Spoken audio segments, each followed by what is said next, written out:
Mes bien chers frères, Mes bien chères ma bien chère sœur, bonsoir, j'espère que vous allez bien dans cette émission, on s'y retrouve. Vous allez bien, papa, tu vas bien? Alors, je vais très bien. D'ailleurs, c'est la combienième émission que nous faisons aujourd'hui? Alors tu me poses une bonne question, mais on se rapproche de pas loin de la 30e. C'est pas encore, mais on n'est pas loin de la 30e. Eh bien, à cette occasion, j'ai décidé de vous faire une surprise. Continuez les présentations, je vais chercher ma surprise. Oh là là. Oui. C'est bien, Bouteille de champagne. à l'occasion de quoi? Puisque c'est pas encore la 30e ou quelque chose de spécial. En tout cas, qu'il fait il avait l'air. Les C'est la occasions sont 25e, bonnes. c'est la 25e. Jérémy, tu vas bien? Très bien, mais en tout cas très pressé de voir la surprise. À en mon tout avis, cas. il est allé aux Ah, toilettes ou un truc comme ça. Il a l'air Non, est content, pas en allé tout aux cas. toilettes. Et voilà ma surprise pour chacun d'entre Qu'est-ce vous qu'il va pour nous la sortir 25e. Un an de master, Oh, ça a un pué, tout le master Oh là et là. un master. Merci. Ouais, quelle Merci, odeur sur papa. ce plateau. Et ça va donner une ambiance à va cette schlinguer. émission inégalable. En fait, tu voulais qu'on soit à ton niveau d'odeur, c'est ça? T'as dû mettre un minster devant. C'est-à-dire que je voulais masquer la mienne. Ah, c'est ça, exactement. Bon, ben, c'est très gentil. À l'occasion de la 25e, on est très heureux de, Eh ben, de voilà. voir ce petit minster de Jérôme. Et c'est très gentil. C'est ça. Merci beaucoup, cher père. Merci pour l'odeur, ouais. Joy, tu vas bien? Ça va. Oui? C'est bien? Du coup, l'atmosphère a changé. Ah bah du coup, tu vois, tu m'as pris de court. En tout cas, on est très heureux d'être avec vous dans cette émission. Vous qui nous suivez, vous voyez, on s'y retrouve, c'est très simple, très naturel. Moi aussi, je vais ramener ce que j'ai pas envie de garder à la maison la prochaine fois. En tout cas, Non, on est c'est super bon, ça, Non, Ben. C'est sympa. bon. Non, mais Alors oui, ça, Ouais, non, non. mais c'est gentil, mais ça commence à sentir. C'est très gentil. En tout cas, Mais pourquoi tu me le mets chez moi? Ben, non mais attends. En tout cas, bien aimé, vous voyez, on s'amuse ici, donc c'est plutôt cool. On va tout de suite commencer avec de but en blanc, un sujet d'actualité, mais depuis que le monde fut monde. Depuis la nuit des temps. La procrastination. Alors, sommes-nous des procrastinateurs? Qu'est-ce que vous en pensez? Alors, procrastination, papa, je sais que tu t'es vraiment impliqué dans cette thématique. Tu as cherché la définition sur Wikipédia. C'est documenté. Vous savez, quand il fait des recherches, il va loin, hein, il cherche. Hein. Dis donc, les pages Google, elles défilent. Ouh, c'est la premier mot, premier intitulé. Alors, je souhaiterais qu'un jour on fasse une émission sur la moquerie. oh bon, alors là, tu seras invité. Je pense que tu seras même interviewé. On a fait une émission sur les critiques, tu vois, donc on pourra aussi. Alors, papa, procrastination, qu'est-ce que Alors, c'est? pour simplifier les choses, la procrastination, c'est l'art de remettre à demain ce que l'on pourrait faire aujourd'hui. Exactement. Alors, savez-vous qu'il y a la journée mondiale de la procrastination? Le 25 mars. Exactement. Oui, je me suis renseignée aussi. Journée mondiale de la procrastination. Je trouve quand même ça fou qu'on fasse une journée mondiale. C'est mondial, c'est pas juste en France, c'est mondial de la procrastination. Donc, Oui, et puis en plus de ça, elle ne se fait pas le 25 mars, parce qu'ils l'ont remis au lendemain. je sens que ça va être dur. On va s'accrocher à tous les deux. Ah, On va ça va être bien, s'accrocher. ça va être bien. Est-ce qu'on peut remettre demain aussi cette émission? C'est possible. Alors, est-ce que vous êtes des procrastinateurs, papa? Alors, je pense que parfois, pour certaines choses, j'essaye de ne pas l'être. Mais, tiens, je vous donne un exemple. Ce qui est administratif, oui, j'ai tendance à me dire, bah, allez, je vais le régler demain. Donc, De temps en temps, ça t'arrive. oui, de temps en temps. Ok. Je lutte contre, mais de temps en temps quand même. Jérémy? Ouais, je suis un peu pareil. Après, je suis aussi dans les petites choses. Ça veut dire que tu crois toujours que les petites choses, tu peux les faire demain.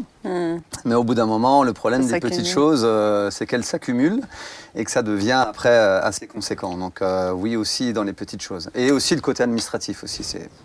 Et toi, ma sœur? Bah ouais, mais je pense que c'est pareil comme tout le monde. En fait, les choses qu'on aime un peu moins faire, on les remet à... Par exemple, ce matin, j'ai fait une mise à jour de listing que je devais faire depuis perpète. Mais comme on avait le sujet de la procrastination cet après-midi, et ben je l'ai fait ce Tu matin. voulais Mais ça pouvoir le faisait- mentionner que tu l'as fait, c'est bien, Ça, c'est bien, c'est ça fait plaisir. On va faire souvent des sujets Mais qui je pense que t'aident c'est à travailler. important de dire que c'est différent de la fainéantise.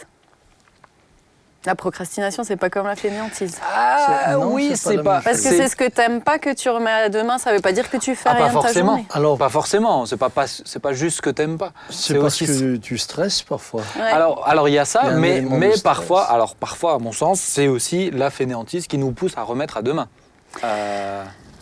Ça peut s'entremêler si. en tout cas. Ah oui, ça peut. Je suis ouais. tout à fait d'accord. Bah avec nous, mon en tout cas, acolyte je de pense qu'on peut chemise. dire que c'est pas parce qu'on est fainéant, mais que c'est parce que c'est plutôt les tâches qu'on aime moins faire qu'on a tous tendance à un petit peu remettre. Oui, moins, ou qui nous stressent, ou qui demandent beaucoup d'attention. Et parfois on a le sentiment de ne pas être à la hauteur. Ouais. Donc, Alors- on le remet à demain comme si demain on était plus à la hauteur. Finalement, Ça nous élève pas beaucoup plus. Ça nous écrase un peu Mais plus. alors justement, petite question, est-ce que des fois, moi je me suis fait cette remarque, c'est quand même c'est une notion qui est assez connotée négative. On est d'accord, la procrastination, c'est pas encouragé. Et avec Jérémy tout à l'heure en off, on en discutait. D'ailleurs, plusieurs pensent qu'il y a ce verset qui dit ne remets pas au lendemain ce que tu peux faire aujourd'hui. C'est pas un verset qui existe dans la Bible, en tout cas mentionné comme ça. On va pouvoir citer d'autres versets, mais c'est pas un verset qui existe dans la Bible. Je suis sûr que j'en ai surpris plus d'un maintenant. Mais j'aimerais nous poser la question, est-ce que des fois c'est pas légitime?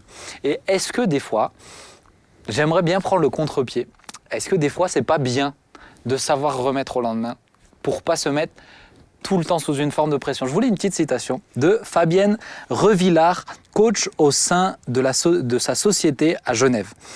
Et elle dit: il se pourrait que les objectifs fixés aux employés, la pression qui exige que chacun soit toujours plus performant au travail, en famille, que tout cet environnement pousse à placer la barre toujours plus haut, que cette atmosphère renforce la tâche, que l'idée que la tâche à accomplir doit être toujours davantage hors de portée, voire effrayante, que toujours plus de gens ne se sentent pas à la hauteur et fuient dans la procrastination. Ce n'est qu'une hypothèse, mais elle me semble vraisemblable.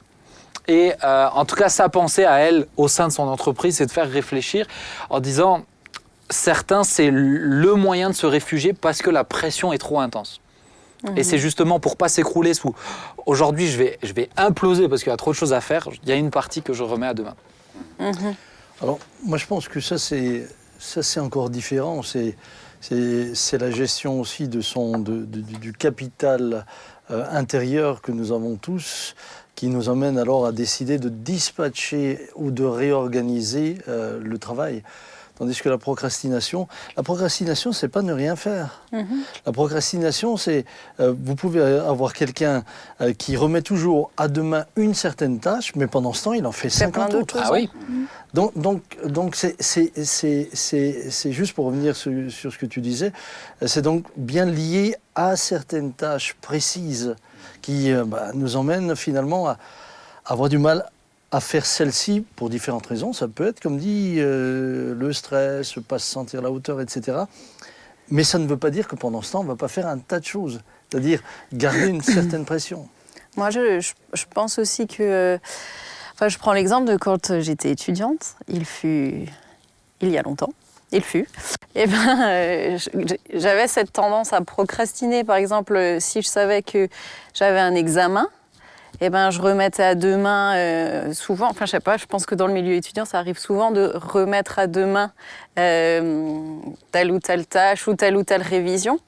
Et en fait, à force de remettre à demain, moi, en tout cas, j'arrivais à une certaine adrénaline qui faisait qu'après j'étais très efficace dans mon travail.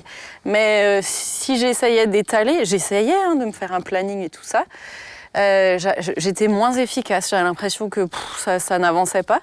Tandis que quand arrivaient des deadlines beaucoup plus serrées, ça me provoquait une adrénaline qui me permettait d'y aller à fond. Et je crois que chez les étudiants, il y a pas mal de procrastination. Mais moi, je l'ai vu quand j'ai dû faire mon mémoire. C'est le truc, tu sais, ça fait 2 ans que tu sais que tu dois le faire.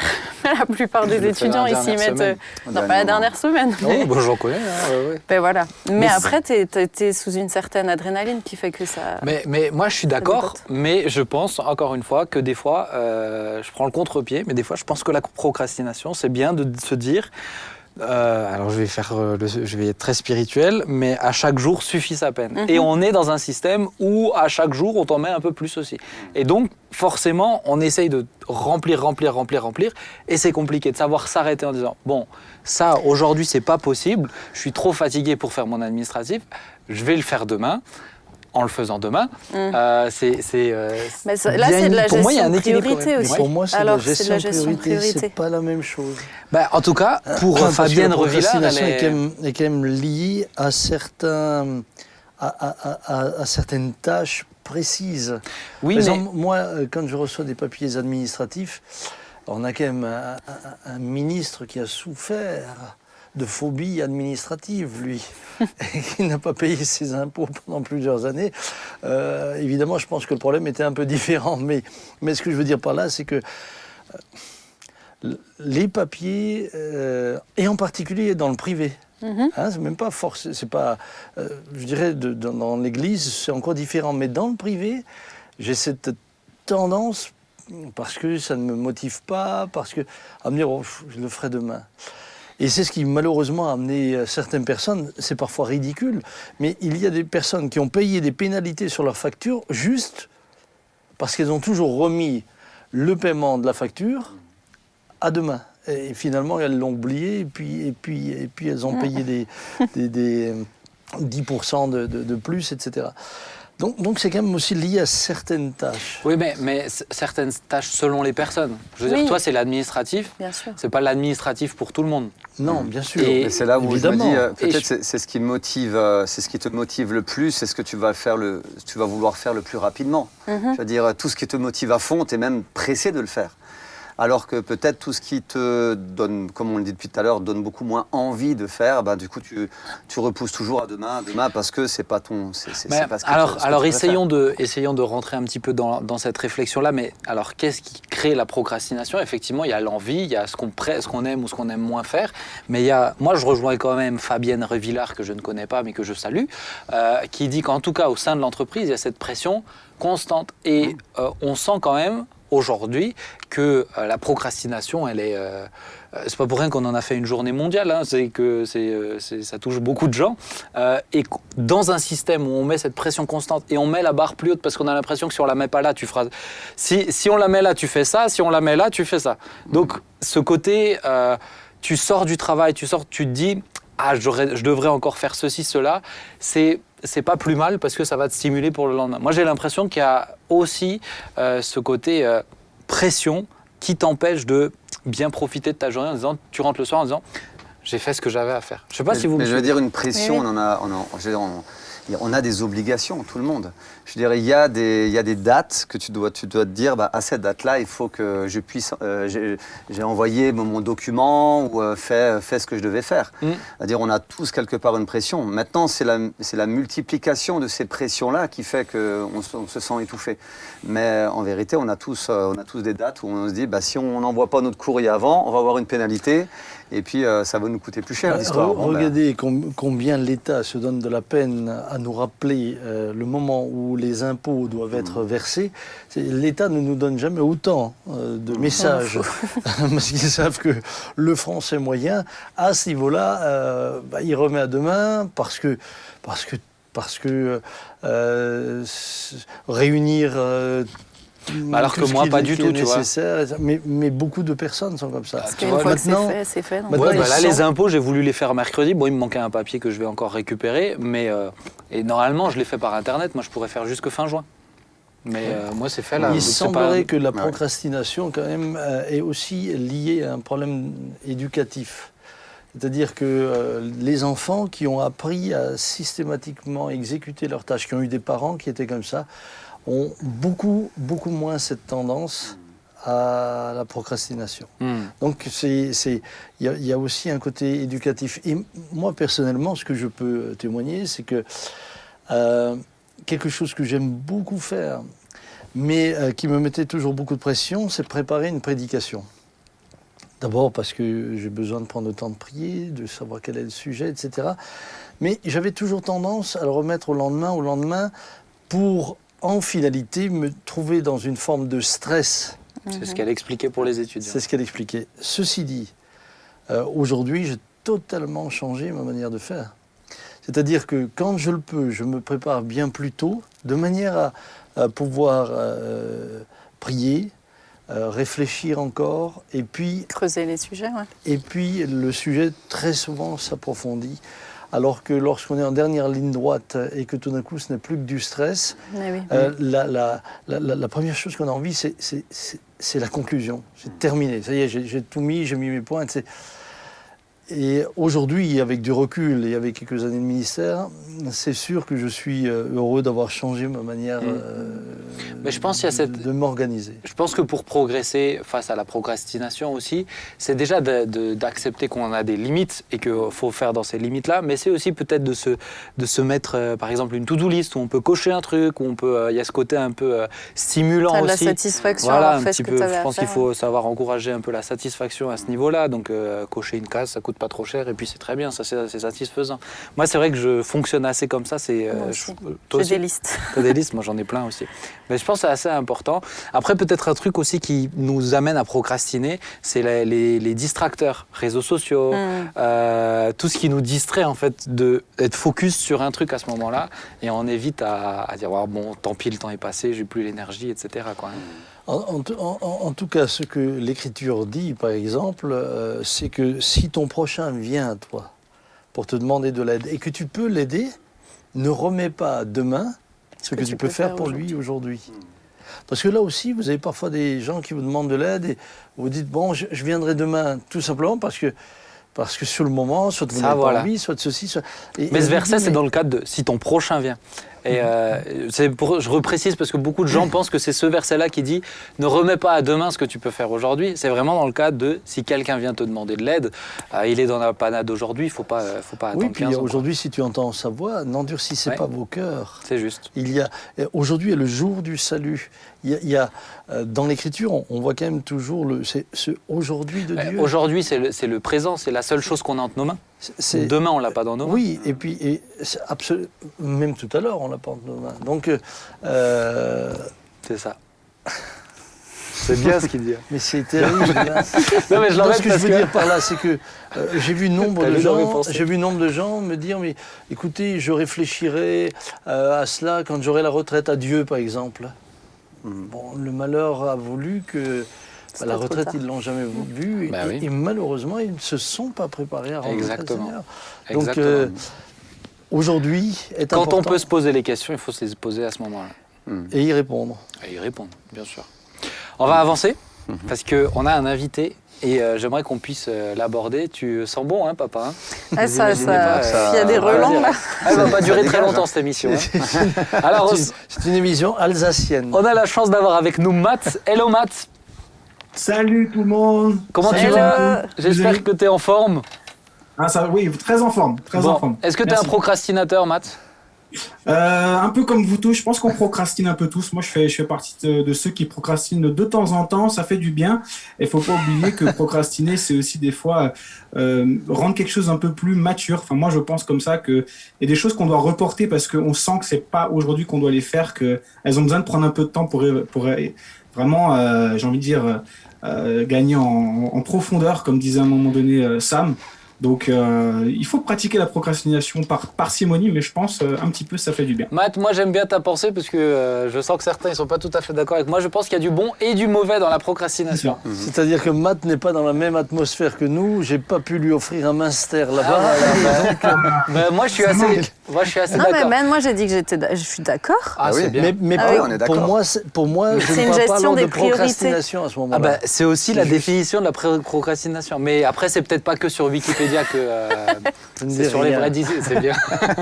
Matt, on va faire la thématique. On va faire la thématique pour laquelle je t'ai demandé parce que je sais que tu es pressé et je me suis engagé à respecter un timing avec toi. Je voulais aborder la notion de la musique chrétienne. Dans quel contexte chez toi c'est en tant qu'auteur? Qu'est-ce que c'est faire de la musique chrétienne?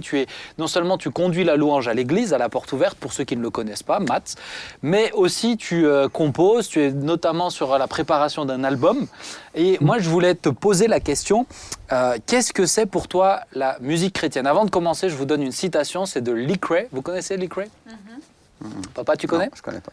Lee Cray. Ouais, je l'ai peut-être dit avec un petit accent anglais, mais c'est un Américain. C'est un rappeur américain hyper connu aux États-Unis. Parce qu'ils parlent pas en anglais, les Américains. Non, mais c'est un rappeur américain hyper connu et pas juste connu dans le milieu chrétien, c'est un chrétien, D'accord. mais il en avait marre que les journalistes lui disent « Ah, mais pourquoi vous ne faites pas de la musique chrétienne ?» Parce qu'en gros, il ne fait pas que des sons qui parlent de Jésus, il parle de plein de choses. Et il dit « Mais arrêtez de me demander pourquoi je ne fais pas que de la musique chrétienne, je suis un chrétien qui fait de la musique. » Et d'où, justement, la question, qu'est-ce que c'est la musique chrétienne? Qu'est-ce que c'est pour un auteur, un compositeur, d'être dans la musique? Matt, quel est ton avis?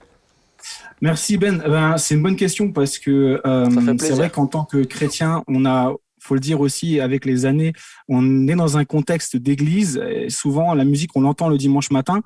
Et en tant que chrétien, pour nous, c'est la relation qu'on a à Dieu. C'est souvent comme ça qu'on peut le vivre, en tout cas. Et pourtant, la musique chrétienne, enfin, quand je dis musique chrétienne, justement, j'ai envie de dire, comme Nick Ray, que c'est de la musique qui est faite par des chrétiens, ne se limite pas qu'à la relation qu'on peut avoir avec Dieu, parce que la musique, c'est tout simplement un moyen d'expression. Pour moi, la musique, elle doit être incarnée, il doit y avoir une notion de révélation et d'incarnation. C'est-à-dire qu'en tant que chrétien, ce qui m'a transformé, ce qui m'a bouleversé, c'est le Christ lui-même. Il m'a changé totalement, il m'a donné une nouvelle identité. Je suis plus l'homme que j'étais, le garçon, l'enfant que j'étais, mais je suis sa création. Et du coup, je ne vis pas pour moi-même, je vis pour lui.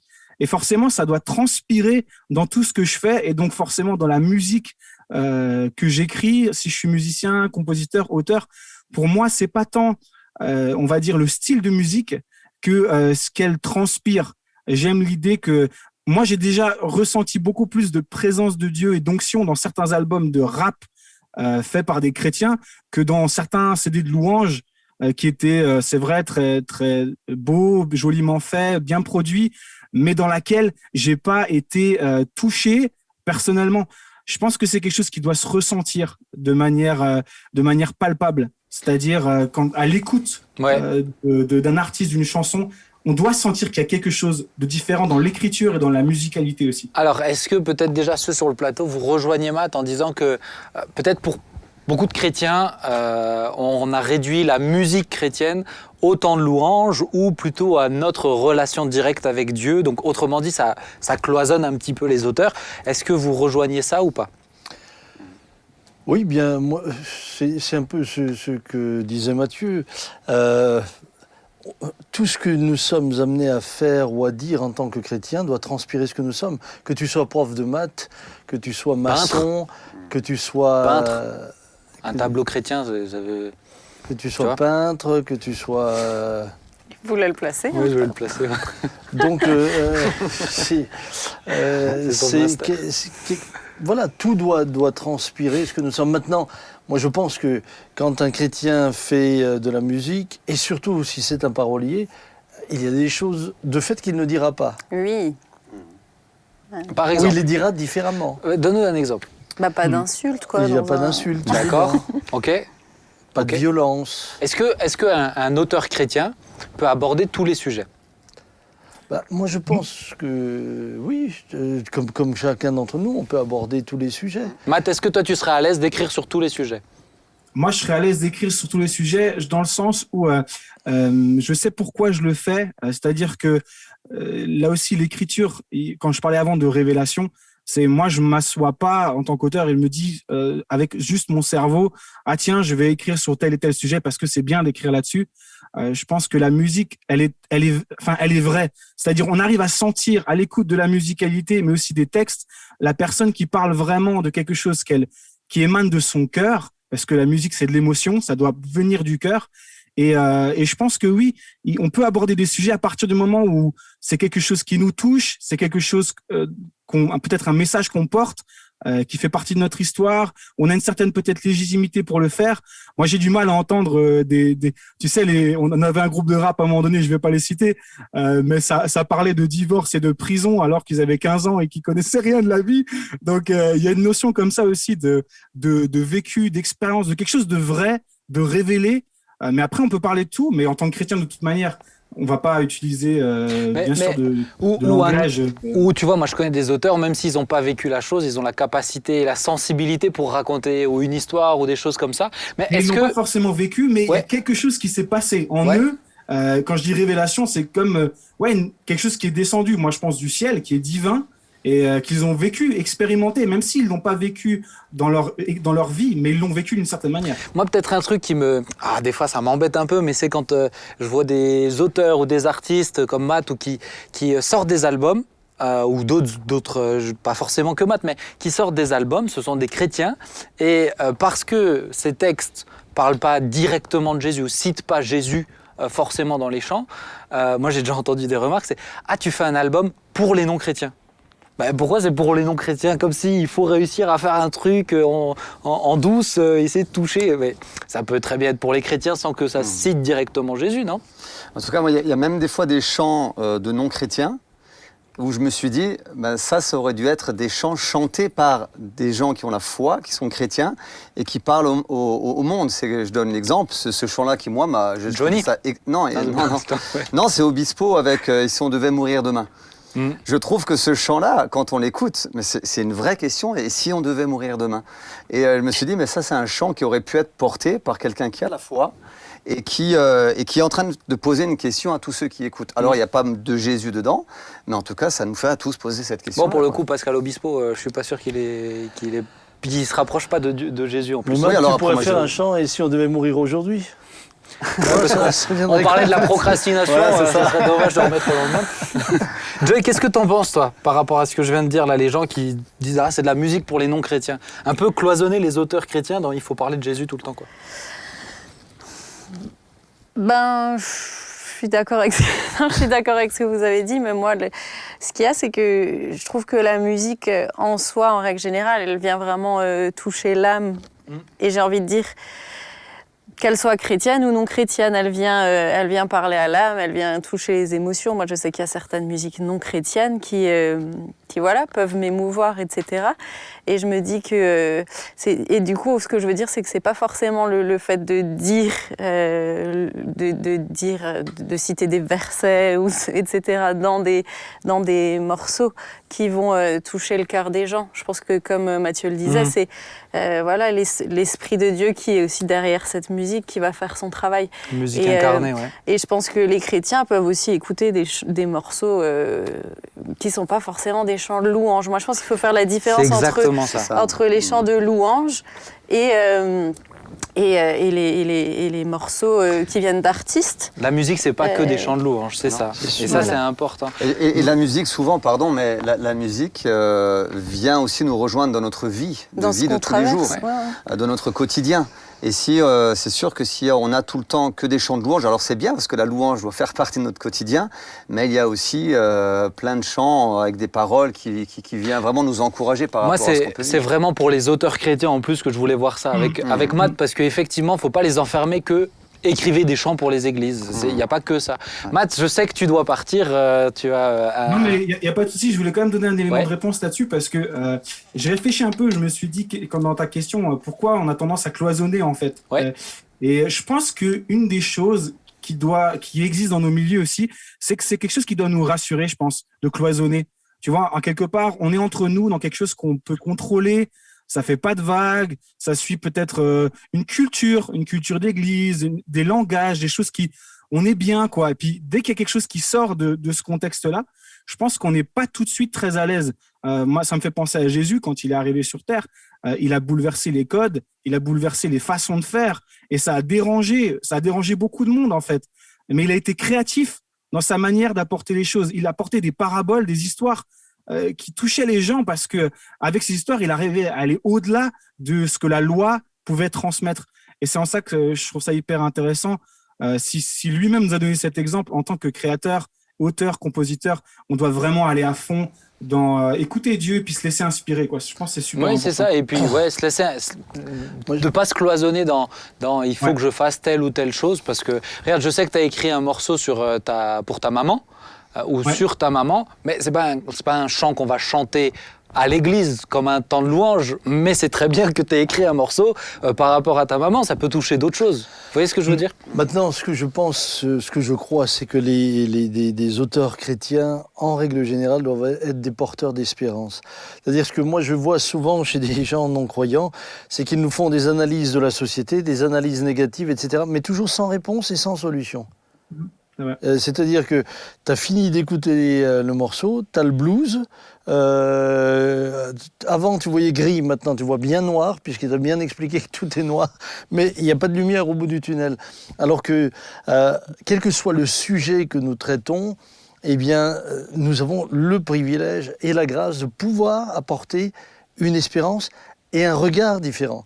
Et je pense que là où les chrétiens, les auteurs chrétiens ont une grande place aujourd'hui, même dans le séculier, c'est d'amener une autre manière de regarder. Je suis assez d'accord avec toi, mais pas tout à fait. Parce que mais ça m'aurait étonné. Hein. Je veux non, dire, parce si que la musique... le jour où tu es tout à fait d'accord avec moi, c'est que tu n'es plus toi. Donc ça va pas. Mais la musique, et peut-être que Matt, tu me rejoindras, j'en sais rien, j'espère, mais la musique, c'est pas que fait pour transmettre un message aux autres, c'est aussi pour exprimer ce qu'il y a à l'intérieur de soi. Enfin, je veux dire, moi, j'ai écrit des textes, si je vais pas bien, et j'ai le droit d'écrire un texte où je vais pas bien, je peux être pas bien en tant que chrétien aussi, sans forcément donner une belle lumière à ce morceau, etc. Donc, on est d'accord avec ça? T'as le droit de dire qu'on va pas bien de temps en temps en tant que chrétien, je pense que c'est... et se laisser cette liberté d'écrire des morceaux, pourquoi pas même comme ça. Voilà, j'aime bien tous les morceaux mélancoliques, etc. Mais dans un album, en général, il y a à peu près 12 chants. Si t'en as 12 mélancoliques, c'est triste. Voilà, c'est ça. Si t'en as un qui rejoint vraiment la souffrance de l'autre dans sa souffrance aussi. Ou la mienne. Et peut-être le 11e chant va lui donner un coup de boost. Ben va faire un CD Déprime Plus. Matt, c'est toi qui m'as dit il faut que tu bouges. Est-ce que tu veux rester encore un peu avec nous pour continuer de discuter ou tu dois partir? Je peux encore 2 minutes, si tu veux. Tu peux. 2 minutes. Alors moi, si tu peux, 2 minutes, qu'est-ce que tu aurais envie de dire à un jeune auteur qui se pose les questions, justement, qui est un petit peu ouais, tu sens le camembert, hein. J'en peux plus, qui se pose la question du du coup, il faut que j'écrive des textes à propos de Dieu, mais en fait, c'est pas sa force. Tu vois, il faut savoir écrire des chants de louange aussi, hein. Donc, qu'est-ce que tu aurais envie de lui dire pour l'encourager? En dehors de tout ce qu'on a déjà dit, parce qu'on en a dit beaucoup, moi, j'ai envie de dire ose écrire, ose croire en ce qu'il y a en toi, en tes rêves, en ce que tu ressens. Parce que la musique, c'est finalement c'est l'expression de ce qu'on a à l'intérieur de nous. Il faut que ça sorte. Je suis assez d'accord avec toi, Ben, qu'il puisse oser libérer ce qui est en lui, qu'il puisse oser peut-être aller se former, aller prendre une masterclass, oser intégrer une école en France ou ailleurs, oser croire que c'est pas juste, la musique, c'est pas juste un passe-temps. C'est pas juste quelque chose que je fais dans mon loisir, c'est réellement une arme. Moi, je crois que la musique, c'est non seulement une passion, mais c'est une arme qu'on peut, bien sûr, une arme, non pas une arme qui va faire du mal, mais une arme qui peut vraiment toucher et qui peut enlever, j'ai envie de dire, on a parlé de dépression, enlever tellement de mauvaises choses qui sont en nous. Donc, j'ai envie de dire, ose y aller, ose y croire, ose travailler, ose te lancer. Et si c'est ce que Dieu a mis dans ton cœur, alors c'est que forcément, il veut t'utiliser avec ça. Donc, vas-y, quoi. Merci beaucoup, Matt. Merci pour ce à tous. moment avec toi. Merci, Matt. Avec vous, Merci. franchement. À la prochaine. Nous aussi. Ciao, ciao. Bye bye. Ciao, Benny. Mais je pense que c'est important. Le problème, des fois, c'est que j'ai l'impression qu'on est vite dans j'écris pour que ça parle aux autres. Alors que je trouve que d'abord, il faut que ça puisse parler à soi-même et puis faire. Moi, je trouve que ça permet d'extérioriser des choses. Ouais, il disait c'est un moyen d'expression. Donc c'est sûr qu'à la base, tu exprimes ce que tu es en train de traverser, ce que toi tu vis, ce que Dieu t'a mis à cœur ou ce que toi tu as sur le cœur, tout simplement, quoi. C'est ça. Mais donc la musique. Mais bon, moi parfois, je suis quand même un peu sceptique lorsque ça sert à t'exorciser toi-même. Tu vois. Ouais, mais regarde les psaumes. Je suis pas papa. d'accord. Les psaumes. Ouais, les psaumes. Moi, il y a des psaumes. Si je suis déprimée et que je les lis. Oui. Heureusement qu'à la fin, il y a toujours notre Dieu est bon. Non, mais justement, les psaumes se suivent et quand tu lis les psaumes, quand même, ça se rééquilibre. Et parfois, tu vois le psaume, une partie du psaume qui est extrêmement grave, et puis tout d'un coup, et à la fin, tu vois, mon espérance est, mais ceci, mais je continuerai à croire. Mais il a exprimé quand même toute ça. Oui, mais il l'exprime, et puis derrière, tu as une source d'espérance. Mais oui, mais moi, ce que je veux dire, c'est que la musique, c'est pas tout le temps pour atteindre un objectif de il faut que les gens en sortent. C'est pas comme une prédication où ça doit être une exhortation. Et des fois, c'est juste faire un bilan et ça touche les gens. Bien sûr. En tout cas, le mieux, c'est de faire un CD de pipeau. Hein. comme ça. Oh là Oh là. là là, mais lancez-lui les camemberts. En tout cas, là, j'ai relu les psaumes. Et ce que je trouve magnifique, c'est que la musique, elle est quand même omniprésente. Je trouve que Dieu aime la musique. Et en tant que conductrice de louange aussi, ça m'a fait beaucoup de bien de relire surtout les derniers psaumes qui nous encouragent vraiment à louer l'Éternel avec vos instruments, et de se dire Dieu aime ça en fait. Mais Il aime. la Bible dit même que c'est Dieu qui a créé les instruments. Ouais. Et il les avait créés pour celui qui allait devenir dans le ciel. Celui qui conduirait l'adoration, malheureusement, qui a chuté. Ouais. Mais l'instrument a été créé par Dieu pour lui. Mais C'est pour ça que magnifique. pour moi, c'est important de pas cloisonner la musique chrétienne à la louange. Oui. Et ça, c'est important. C'était quand même le centre de ce. Ouais, cette pour moi, ce qui discussion. était important, comme c'est une émission, on a aussi le droit de ne pas être d'accord avec toi, d'exprimer. Je l'entends. Il faut Voilà, toujours qu'il y ait donc, une dernière phrase qui dise mais tout ira bien. Voilà. Tu vois, Il faut que ça termine moi, comme ça. je Même l'entends. si tout va mal, mais tout Tout ira va bien. Non, moi, je l'entends. Que tu sois pas d'accord, ça me dérange pas. C'est très bien. Ah non, mais je Mais pas dit que Te je suis pas justifie d'accord. pas, Ben. Après, Moi, je me justifie. juste dans la musique, il y a des fois des styles qui peut parlent du plus. coup te plaire ou alors te faire dresser les cheveux sur la tête, quoi. Ouais, alors ça, on a déjà je trouve. fait. Ça, on a déjà fait une thématique sur la Oui. musique. Mais il te regarde. Il allait se rapport à moquer de tes cheveux. ouais. Ah non. Non, mais Si. on va faire. Quand je ferai J'ai sur le rien thème de dit. la Moi, quand moquerie. il se dresse il sur la sera là. tête, on voit pas beaucoup. Tu vois, mais toi, on voit beaucoup. Mais en tout cas, ouais, moi je trouve que c'est important même d'encourager peut-être ceux qui se disent tiens, j'aimerais écrire, mais je Oui. n'ai pas forcément envie d'écrire des chants de louange. Ou, tu as le droit d'écrire sur d'autres choses Autre aussi, chose. et puis tout en étant chrétien. Quoi. Et je pense, nous, c'est bien de se dire un auteur chrétien, il n'est pas obligé de faire que de la musique qui parle que aux chrétiens. Ça peut parler à tous sans que ça soit une cible. Je fais de la musique pour les non-chrétiens. Par exemple, il y a des Vianney. Vous voyez qui c'est, Vianney? Vianney, qui est un chrétien assumé, franchement, qui fait des chansons magnifiques, extraordinaires, mais où il cite pas Jésus. Mais ça, Oui, alors ça, Mais- je pense que ça, c'est pas une obligation. oui, mais le problème, c'est que c'est justement tout le propos, c'est que vite on réduit à du coup tu fais de la musique pour les non-chrétiens. Ben non, moi Vianney, ça me parle à moi aussi. Oui. Je suis d'accord. On est avec ça. d'accord. Et je pourrais en citer d'autres. Lee Cray, il y en a d'autres où vous poserez des questions, mais vraiment, en tout cas, il y en a qui assument leur foi et qui font de la musique qui ne sont pas forcément pour les chrétiens. C'est Pas bon? Toujours. Tu as compris, papa? Après, Oui, moi, oui, vrai, oui, vous m'avez convaincu. Après, des fois, on peut citer des personnes, mais on ne connaît pas forcément. En tout cas, lui, il l'a dit dernièrement à cette Ouais, j'ai il regardé dit une oui, émission sur lui. Il dit oui, moi je crois vraiment en Jésus, et puis c'est vraiment ma conviction. Et... Oui, aujourd'hui, Ouais.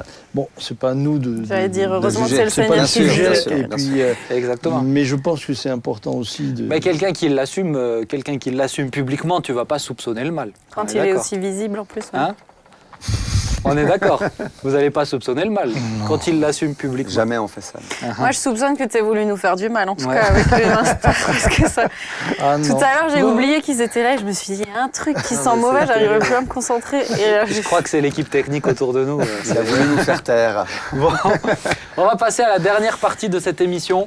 Vous êtes prêts? Thème spirituel. Qu'est-ce qu'un pas de foi? Mais est-ce que tout ne peut pas être spirituel? Oh là là là. Elle est forte, elle est tellement forte. Qu'est-ce qu'un pas de foi? Je voulais vous poser la question. Je me suis pas mis plus d'infos que ça, pas plus de réflexion. Je trouve que voilà, vite on dit oui, il faut faire un pas de foi. Bon ça veut dire quoi? Parce que des fois je suis pas tout à fait d'accord avec les pas de foi de certains. Moi, je donne mon avis avant que les spécialistes en parlent. Oh là là. Il n'y a pas de spécialiste Spécialiste, sur le ah bon. sujet. Ah, Vas-y. quand même, il y a des gens qui en ont fait plus que d'autres. Parce qu'ils sont plus âgés. Vas-y, aussi. donne ton avis. Donne ton avis.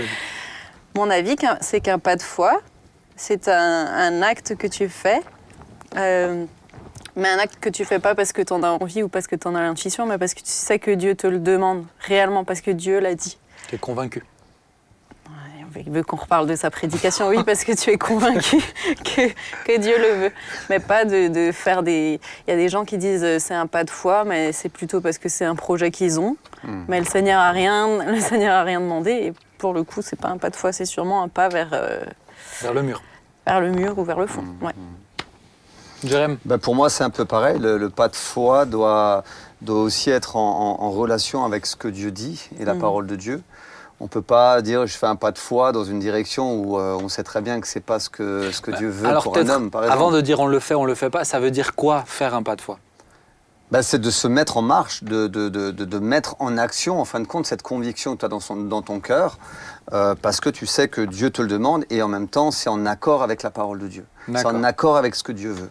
Et donc, tu te mets en marche, donc tu vas faire ce que Dieu te demande, même si tu vois rien devant toi, même si pour toi tout est sombre, mais néanmoins tu fais un pas, tu vas parce que tu as cette conviction-là. Ouais, pour moi, quand on dit faire, enfin l'expression C'est un acte, faire quoi, un tu pas de poses foi, un acte. Voilà. faire un pas de foi, bon, déjà je crois pas qu'on la retrouve cette expression dans la Bible, hein, non, hein. Non. En tout cas, pour moi, mais- l'expression populaire dans nos milieux à nous, c'est pour dire je fais quelque chose sans filet derrière, quoi. Hein.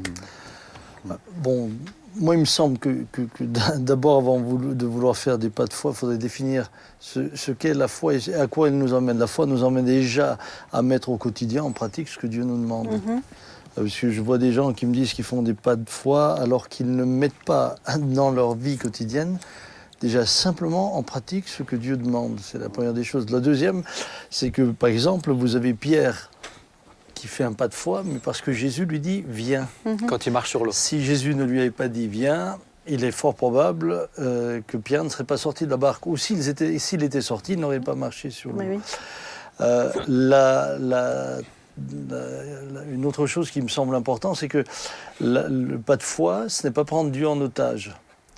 C'est-à-dire que pour beaucoup de personnes, elles ont le sentiment que parce qu'elles font un acte de foi en s'exposant, Dieu doit maintenant les suivre. Ou un acte courageux ou qui semble... Quand Satan transporte Jésus sur le haut du temple en disant saute puisqu'il est dit que des anges te rattraperont, etc. Et il dit mais tu ne tenteras pas Dieu. C'est aussi vouloir forcer la main de Dieu, de réfléchir comme ça. Et malheureusement, je pense que d'une certaine théologie qui a été cultivée pendant, et qui l'est encore, on en est arrivé à cela, et j'ai vu des personnes malheureusement faire des choses que Dieu ne leur avait pas demandé. Oui, et puis tu dis être l'otage, faire de Dieu notre otage, mais des fois c'est pas que Dieu, c'est de faire des autres nos otages aussi. Quand on a déjà vu dans des événements des chèques non approvisionnés, et les gens viennent, s'inscrivent, font un chèque en bois, et puis en disant oh le Seigneur pourvoira, oui, alors là c'est facile. Ou alors t'embarques ta famille dans des...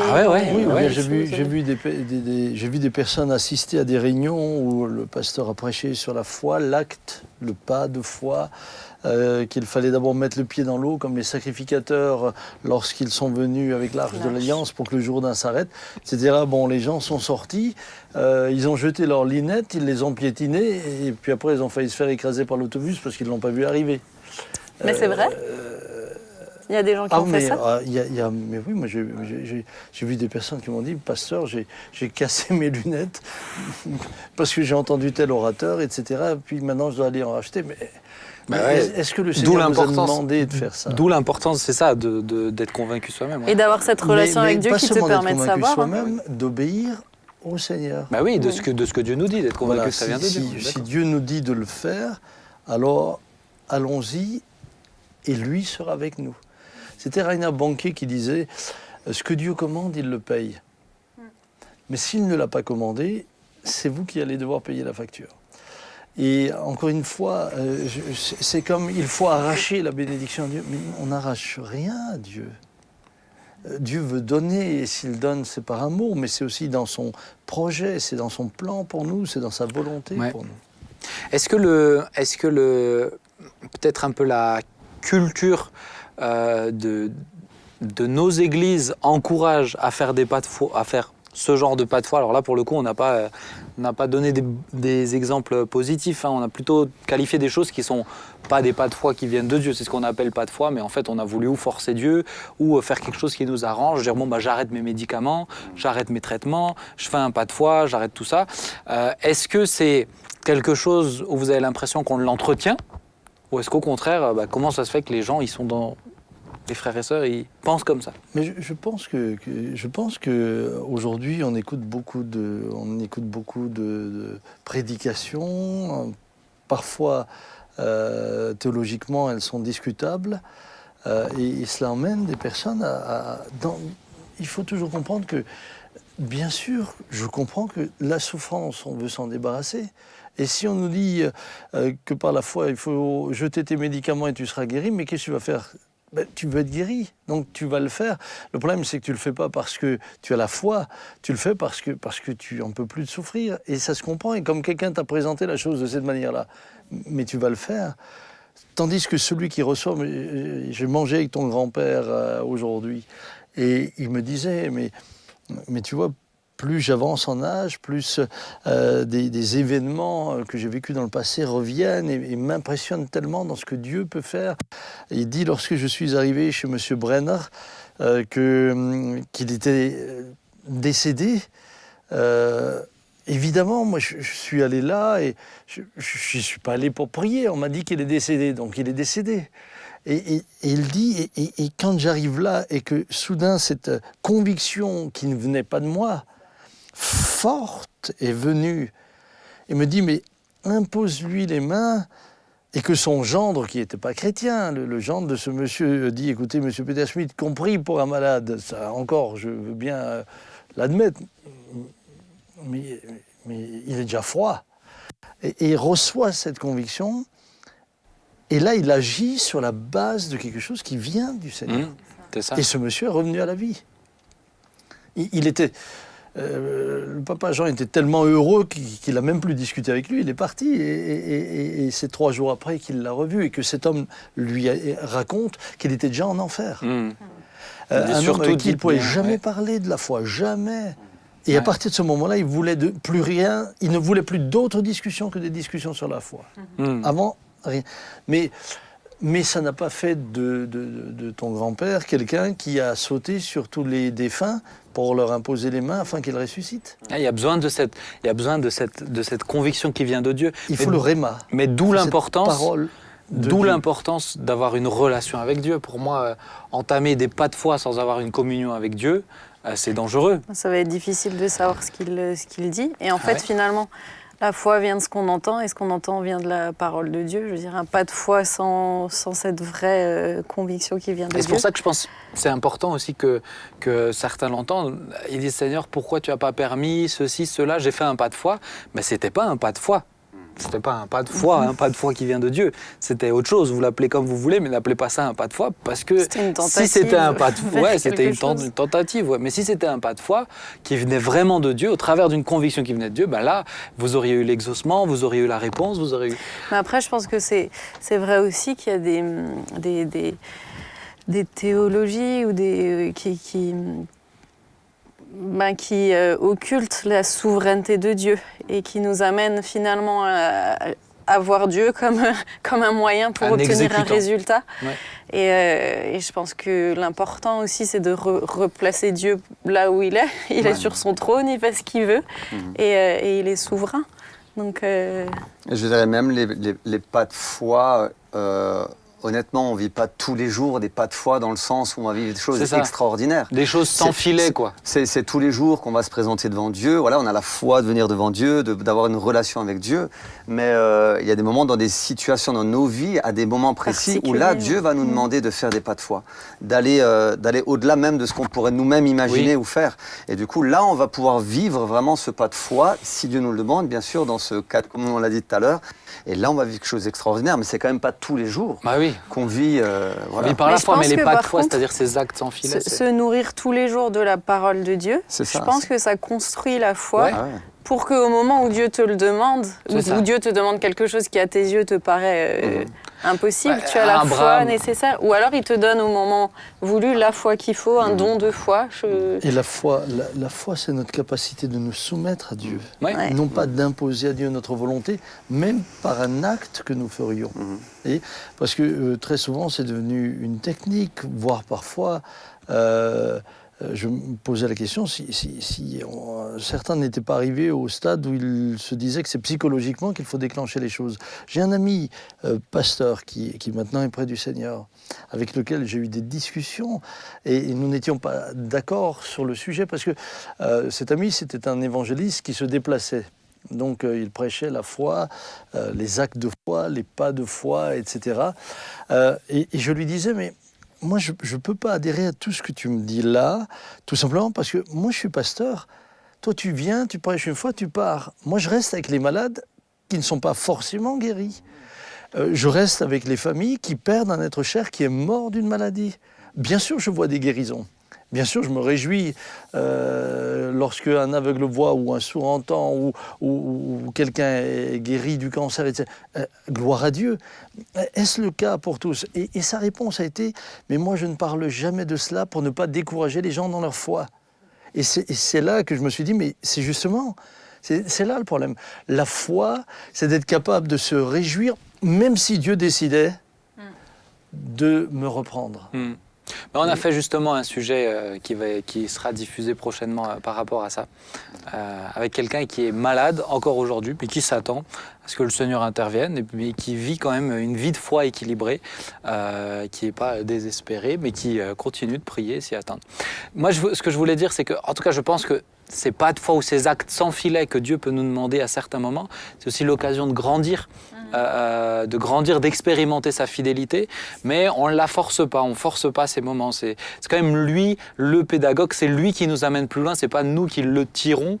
Je pense que c'est important. Moi, je me rappelle une fois, j'étais en conférence, une conférence qui coûtait très cher. À mon sens, ça coûtait très cher.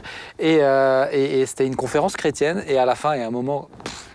On n'en est pas habitué ici à la porte ouverte parce qu'il y avait eu cette conviction de la part de grand-père de ne pas faire d'appel d'argent, etc. Mais à la fin de cette conférence-là, il y avait un appel au don. Et bon, moi c'est quelque chose, je suis pas le plus grand fan de ces moments-là. Et en fait, sur cet appel au don, ils avaient prévu de faire passer les paniers, mais avant de faire passer des paniers, ils avaient mis, je pense, la personne la plus éloquente pour te mettre de la pression. Moi, je le voyais comme ça quand j'étais plus jeune. Et j'étais en colère contre eux. Je me disais, mais pourquoi ils nous parlent comme ça, etc. Et ce qui s'est passé, c'est que juste avant d'aller à cette conférence, je gagnais pas grand-chose, j'étais en service civique. Et j'avais retiré quasiment tout ce qui était sur mon compte parce que j'avais prévu de faire un achat. Donc j'avais tout ce qui était sur mon compte dans mon porte-monnaie. Et là, le Seigneur, je peux le dire vraiment, le Seigneur qui me met cette conviction et qui me dit, tu donnes de l'argent pour ça. Et moi, je disais, mais jamais... Tout ce que j'ai déjà payé, ils veulent quoi là ? C'était pas possible. Et je voyais, vous savez, il y a cette pression du panier qui s'approche et le Seigneur qui travaille et en même temps la tension monte. Et là, je dis bon, ok, alors je vais donner Seigneur parce que tu me le demandes, c'est quand même toi. Et là, vous avez deux choix, soit vous ouvrez le compartiment des billets, soit vous ouvrez le compartiment des piécettes. Bien sûr, j'ai pris les piécettes. Et là, c'était non, tu vas donner tout ce qui est dans ton porte-monnaie. Tu parles comme un papier. Excuse-moi, tout ce qui est dans ton porte-monnaie. Et je l'ai donné, honnêtement, je l'ai donné, ça m'embêtait vraiment, et je savais en plus, j'avais plus rien pour tout le mois qui venait. Mais je l'ai donné, je dis, Seigneur, c'est pour toi, tiens, vas-y, prends-le au travers d'eux. Et voilà. Et ce qui s'est passé, c'est qu'à la fin de cette semaine-là, je rentre ce soir-là à la maison, il y avait de l'argent sur mon bureau. On m'a expliqué, c'était un remboursement, et tu as trop payé quelque chose. L'argent était là, donc la somme que j'avais donnée était là. La semaine suivante, au travers de différents trucs, j'avais reçu au moins 2 ou 3 fois plus que ce que j'avais donné dans l'intervalle d'une semaine et demie. Et moi, ça a été une leçon pour moi de Dieu qui me disait, mais Ben, quand je te demande quelque chose, fais-moi confiance, parce que de toute manière... Tu l'as fait sur la base d'une conviction. Exactement.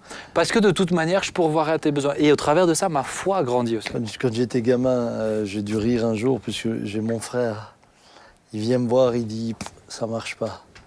Alors, je lui dis « mais Daniel, qu'est-ce qui marche pas ?» Ils ont dit que si tu donnes, Dieu te rend au centuple. J'ai mis 1 franc dedans, c'était encore des francs à l'époque. Il n'y a rien qui est sorti.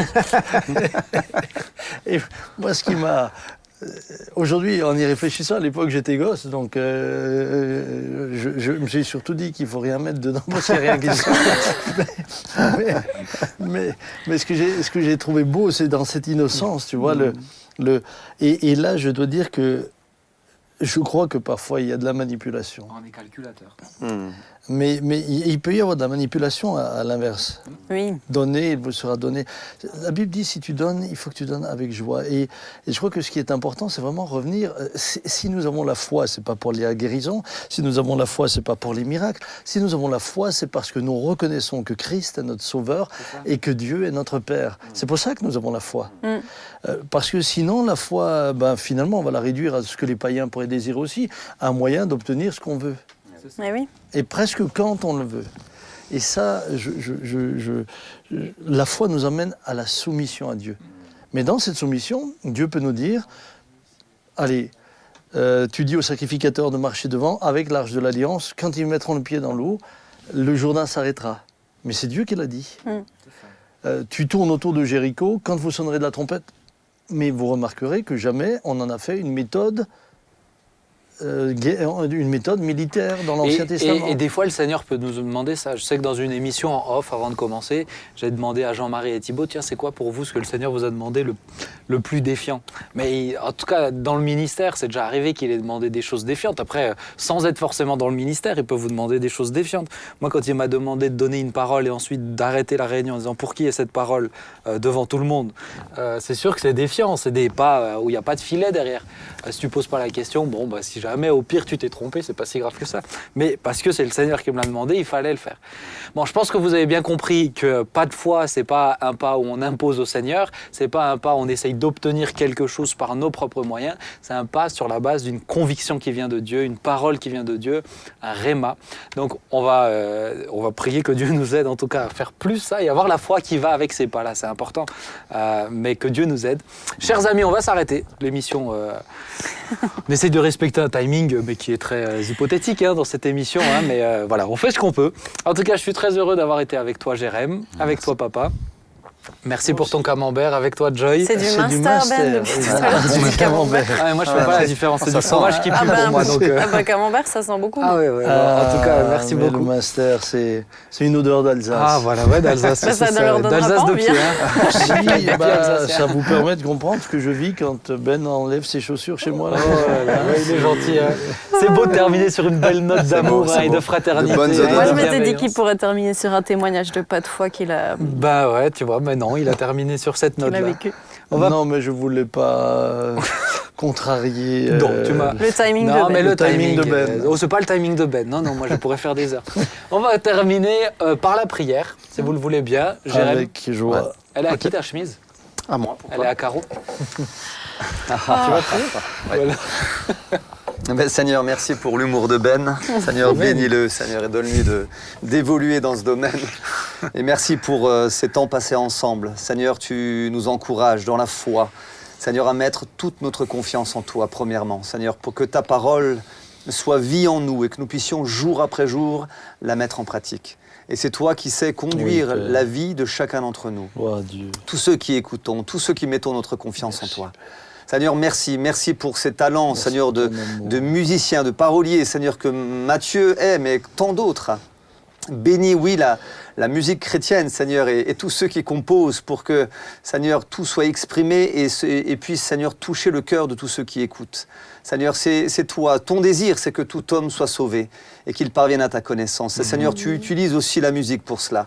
Et nous voulons vraiment te rendre à toi toute la gloire. Merci, Seigneur, de bénir encore chacun d'entre nous, tous ceux qui sont à l'écoute de l'émission, et que tu puisses, Seigneur, jour après jour, nous encourager en toutes choses. Seigneur, et que nous puissions faire jour après jour ce que tu nous demandes de faire.